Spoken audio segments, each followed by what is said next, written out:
चंद्रपुरात अखेर भाजपनं शिवसेना ठाकरे गटासोबत मिळून सत्ता स्थापन केली आहे। या सत्ता स्थापनेनंतर आरोप प्रत्यारोपांना सुरुवात झाली आहे। यावर ठाकरे गटाचे नेते संजय राऊत यांनीही प्रतिक्रिया दिली।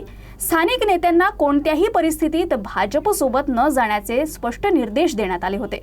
मात्र चंद्रपुरातल्या या घडामोडीसाठी काँग्रेसमधील 2 गटातील वादही कारणीभूत असल्याचं राऊत यांनी म्हटलंय। चंद्रपूरच्या लोकांना स्पष्ट सूचना दिल्या होत्या की आपल्याला कोणत्याही परिस्थितीमध्ये भारतीय जनता पक्षाला मदत करायची नाही।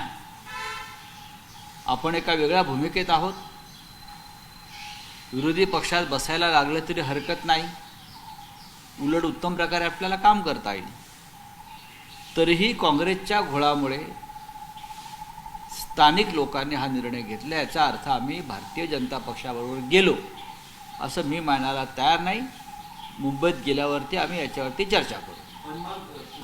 सत्तेसाठी वाटेल ते करायला कोणी जात असेल तर शिवसेना पक्षप्रमुख किंवा पक्ष ते सहन करील अशी भूमिका नाही।